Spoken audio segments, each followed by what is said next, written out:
Alors donc, je vais vous parler donc, des au vol. outils historiques déjà, puis après je vous parlerai donc d'un outil, enfin je vais vous parler de plusieurs outils avec l'intelligence artificielle, mais où il y en a vraiment beaucoup.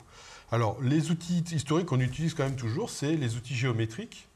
Donc vous en avez deux qu'on utilise quand même beaucoup, l'outil rectangle de sélection et l'outil ellipse de sélection. Donc cela, bah, c'est tout simplement parce que, bah, voilà, vous voyez, j'ai besoin de faire une sélection ici. Vous voyez, je tire ma sélection, ce qui est à l'intérieur des pointillés est actif. Ce qui est à l'extérieur n'est plus actif. Vous voyez, je prends ma plume, je vais lui mettre une bonne couleur bien fluo, un vert fluo. Et vous voyez que si je viens peindre ici, il ne se passe strictement rien, mais si je viens peindre là, ça marche. Voilà. Donc, voilà, on va dire le rectangle de sélection, c'est en fait l'outil qui est le plus basique, on va dire. Quand vous voulez désélectionner, vous allez dans le menu sélection ici, et vous pouvez faire tout désélectionner ici.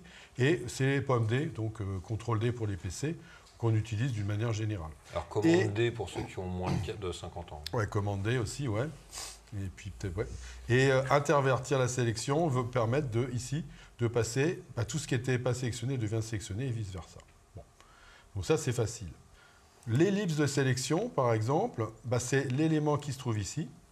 Là, ça pourrait être un petit peu plus compliqué dans la mesure où on ne va pas réussir à faire une ellipse facilement. Donc en fait, il ne faut pas chercher à faire une ellipse facilement. Il suffit de tirer une ellipse comme ça, n'importe comment, et d'aller dans Sélection et de faire transformer la sélection. On peut lui mettre un raccourci clavier, il n'y en a pas à la base. Donc on peut lui mettre un raccourci clavier. Et là, vous voyez, vous allez voir apparaître comme ça des poignées qui vont vous permettre de pouvoir ajuster. Voilà, je vais faire ça. Et pour que ce ne soit pas homothétique, parce que vous avez besoin peut-être d'un peu plus de droite que de haut, vous appuyez sur la touche majuscule. Et comme ça, je vais pouvoir sélectionner uniquement cette partie-là. Voilà.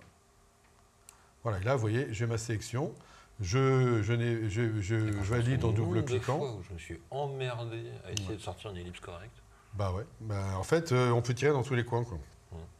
Et donc, à partir de ce moment-là, vous voyez, il n'y a que ça qui est actif.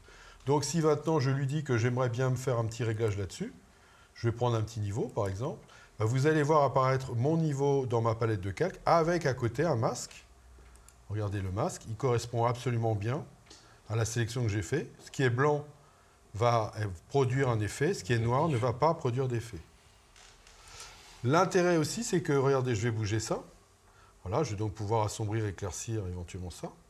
Et éventuellement, si vous avez envie, vous pouvez aussi ici, vous voyez, sur le bord du masque, ici, on pourrait lui dire de le flouter légèrement pour qu'on ne voit pas trop la différence. Quand vous cliquez sur le masque, vous allez avoir le panneau propriété qui apparaît. Et là, vous voyez, vous avez contour progressif qui est tout de suite disponible. Voilà, et vous voyez, je vais lui mettre un léger contour progressif, vous voyez, ça devient légèrement flou. Et comme ça, voilà, on ne verra rien du tout. Et vous voyez que maintenant, ben, j'ai assombri cette partie-là. Voilà. Voilà, donc ça, ces deux éléments-là, c'est les des deux premières sélections qui sont arrivées. Et elles ont été couplées à une sélection qui est évidemment d'une extrême banalité, qui est la sélection, l'outil lasso. Parce que l'outil lasso, ben, c'est tout simplement, c'est vous qui dessinez. Donc l'outil lasso, souvent, on s'en sert en faisant une grosse patate comme ça, parce qu'on cherche à faire quelque chose de simple. Voilà. Donc je ne vais pas en parler plus que ça. C'est, on va dire, un dessin main libre, et vous faites ce que vous voulez. C'est un classique. Après, si, tu peux montrer comment l'étendre ou le diminuer avec touche Maj et Alt. Ouais, je vais le montrer après. Je vais y revenir dessus. Dans les lassos, vous voyez, vous avez le lasso normal et vous avez le lasso polygonal. Le troisième, il n'existe plus. Enfin, plus personne ne l'utilise. Il n'a jamais été très utilisé. Je vais prendre le lasso polygonal. Le lasso polygonal va faire des segments. Je clique sur un segment, je clique sur un premier point. Vous voyez, ça me fait un segment, ce qui va me permettre de faire un deuxième segment, un troisième segment, un quatrième segment. Et quand je reviens sur le premier segment, vous voyez, il y a un petit rond qui apparaît avec ma... Je clique et voilà. Voilà. Alors pour ceux qui ont du mal à faire le joint, parce que par exemple à la palette graphique, c'est pas forcément simple, avec la touche entrée, quoi, tout simplement. Voilà, sinon, voilà, on fait 1, 2, 3, 4. Et là, vous ne savez pas trop, vous revenez là, vous ne savez pas trop, double-clic, et ça y est, c'est fait. Voilà. Oui, aussi. Bon. Ouais, bah c'est pareil, entrée, double-clic, c'est la même chose. Oui, c'est la même chose. Oui. Voilà. Alors maintenant, effectivement, vous voyez, si je veux prendre le deuxième écran, bah, vous voyez qu'en haut, ici, vous avez des petites touches, là, où là, vous pouvez faire une addition, là, vous pouvez faire une soustraction, et là, vous pouvez faire une intersection. tous mes outils sont toujours sur l'addition. Ça veut dire que quand je veux additionner, j'ai rien à faire. Vous voyez, il y a automatiquement, dès que j'ai une sélection, j'ai le plus. Donc comme ça, je peux additionner sans même me poser la question de quelle touche prendre.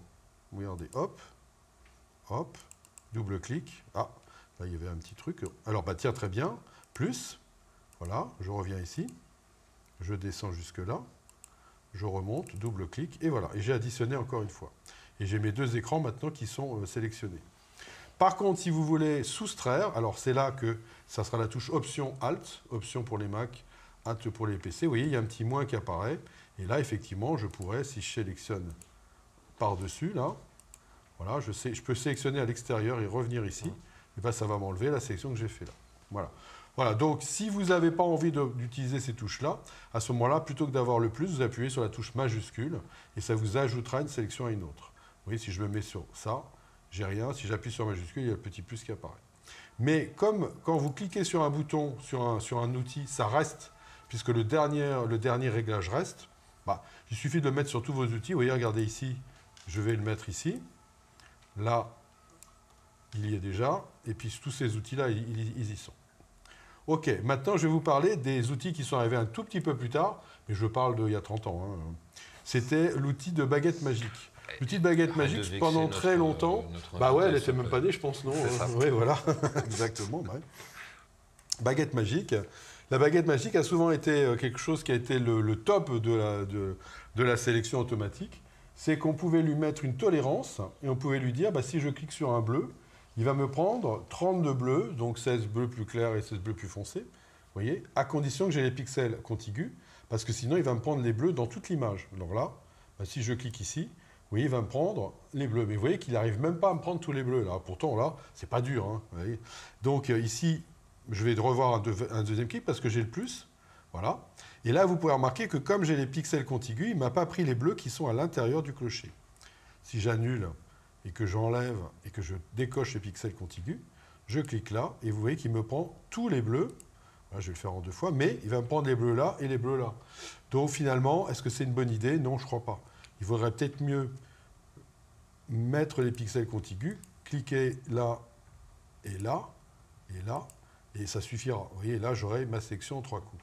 Bon, vous voyez que là, je ne prends pas beaucoup de risques parce que c'est du bleu tout court. Le problème, et c'est souvent ça qui arrivait, c'était ça. On se disait, génial, là, ça va super bien marcher avec la baguette magique. Et là, regardez, bah oui, ça me prend ça, mais ça ne me prend pas la suite. Donc, il est apparu un autre outil qui est vraiment super. Alors là, on commence à rentrer dans des outils beaucoup plus intelligents, qui est l'outil de sélection rapide. L'outil de sélection rapide, il n'avait plus de tolérance, il n'y avait plus rien. Il fallait juste, si vous vouliez avoir une grosse tolérance, il fallait avoir un petit outil, un petit diamètre. Et plus le diamètre était grand, plus la tolérance était pourrie, on va dire. Faible. Ouais, donc on va dire qu'on prenait un petit outil comme ça, regardez. Je vais peindre, regardez qu'est-ce qui se passe quand je peins.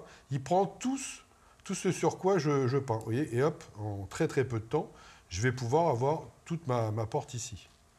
Je désélectionne. Si je veux prendre son jean, vous voyez là déjà pas mal, mais il y a la botte qui a été prise. Je vais passer en mode négatif, donc j'appuie sur Alt. Et en mode négatif, souvent, il était plus performant qu'en mode positif. Mais vous voyez qu'il ne me prend pas tout quand même, malgré tout.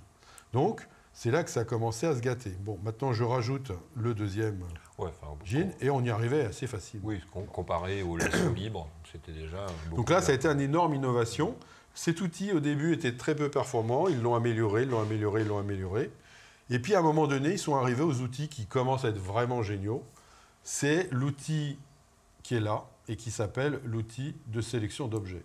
Alors ça, c'est un outil béton. Vous voyez qu'ici, vous avez 2 possibilités. Vous avez le lasso et vous avez le rectangle. Alors, au début, moi, je n'osais pas trop et je faisais un lasso comme ça. Vous voyez, il n'y a pas besoin de sélectionner la sélection. Alors, regardez, je fais ça. Le steak. Et quand je vais lâcher, hop, il va me ramener tout sur les bords du steak. Ça, c'est quand même assez géant. Mais en fait, je me suis rendu compte que souvent, le rectangle suffisait. Alors là, je ne sais pas si ça va le faire, mais on va voir. Ouais, ça marche. Et donc là, vous voyez, ça commence à être beaucoup plus cool. Donc là, vous voyez, vous avez quand même une forme qui est assez irrégulière. Ça marche vraiment bien. Donc la sélection d'objets est arrivée avec une deuxième innovation qui date de cette fois-ci. Là, on commence à être dans des temps plus récents.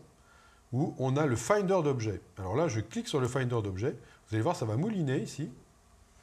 Et quand il aura fini de mouliner, quand je vais bouger là, regardez, il va me trouver des tas de sélections. Alors après, s'il y en a une qui me plaît, vous voyez, et ben, s'il y en a une qui plaît, j'ai qu'à double-cliquer dessus et il me l'a fait. Voilà. Donc vous voyez, je pourrais faire une deuxième sélection là, cliquer dessus. Et hop, vous voyez, il me l'a fait aussi. Alors voilà. Il la remplace ou il a alors là, il l'a additionné, là, ouais. Et si je viens sur ma petite fille, là, bah, vous voyez que, regardez, je l'ai tout de suite. Est-ce que j'ai le jean? Là, par contre, non. Alors là, c'est lui qui décide, hein, c'est pas vous. Hein. Mais voilà, j'ai commencé à avoir des petites choses comme ça. Bon. Donc là, vous voyez, non, par contre, il ne m'a pas pris la porte du garage, il m'a pris la fille au milieu, ce qui est déjà pas mal. Si je prends là, à cet endroit-là, qu'est-ce qu'il va me prendre? Il va me prendre le ciel, il va me prendre voilà, la façade, il va me prendre... bah non, ça, il ne le prend pas. Et il ne va pas me prendre le sol non plus. Voilà. Voilà, donc vous voyez, il y a quand même des choses intéressantes, et ça commence à être pas mal. Et puis est arrivé, enfin, le clou du spectacle.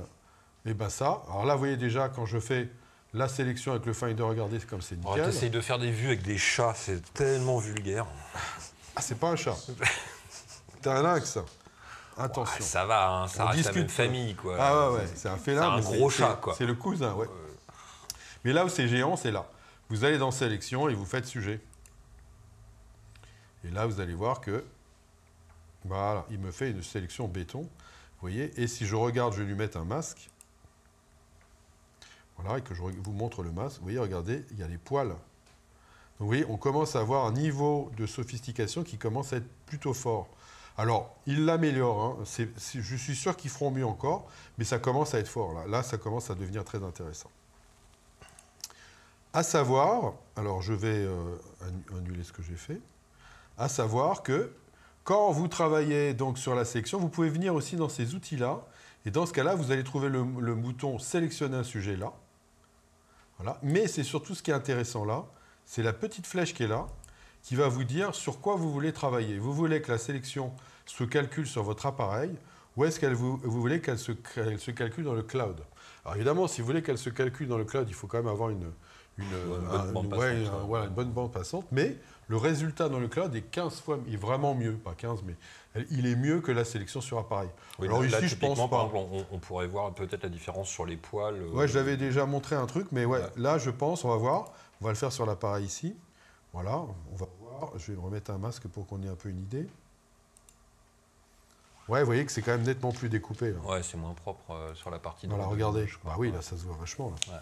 Voilà, et donc je vais annuler, je vais défaire, je vais me remettre sur le cloud. Voilà, il y est. Alors, il y a une préférence qui vous permet d'être sur le cloud par défaut. Je reclique sur le bouton. Donc, et parfois, c'est plus long aussi parce que forcément, il y a le cloud.